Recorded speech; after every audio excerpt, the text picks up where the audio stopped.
কাকিমা, আপনার মাথায় হাত দিয়ে মোদিজি কি বলেছিল?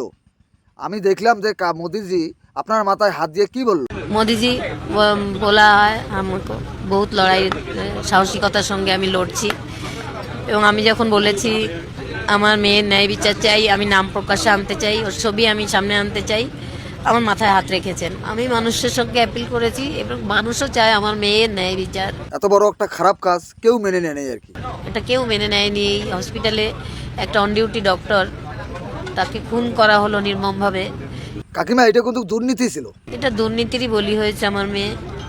সেই দুর্নীতির শিকড় কতটা গভীরে সেটা আমি দেখতে চাই এবং আগামী প্রজন্ম যেন এই দুর্নীতির শিকার না হয়।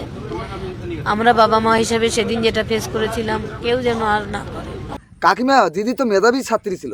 আমার মেয়ে যদি এত মেধাবী না হতো, এত পড়াশোনা না শিখতো, হয়তো মেয়েটা আমার কাছে থাকতো।